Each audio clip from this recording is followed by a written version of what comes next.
আসসালামু আলাইকুম everyone, good morning, welcome to my new blog.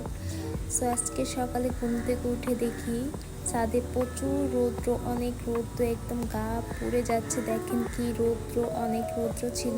আমি আমার ছাদের গাছগুলোতে পানি দিচ্ছিলাম, আর দেখেন এত রৌদ্র ছিল যার কারণে ছাদের গাছগুলো একদম ঝলসে গেছে। আর এখানে একটা গাছ ছিল, আর এটা কি গাছ কে বলতে পারেন দেখি তো। আর এখানে দেখেন কি সুন্দর ফুল ফুটে আছে, কি সুন্দর লাগছে দেখতে, তাই না? দেন আমি আমার পেঁপে গাছ, তারপর মরিচ গাছে পানি দিচ্ছিলাম। আর ওইখানে ছিল মানি প্লান্ট গাছ, তাও ওইখানে পানি দিচ্ছিলাম। তারপরে আমি ফ্রেশ হওয়ার জন্য ব্রাশ, ফেস ওয়াশ নিয়ে চলে গেলাম ওয়াশরুমে।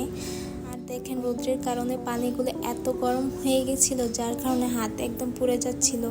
আমার ফ্রেশ হওয়া কমপ্লিট।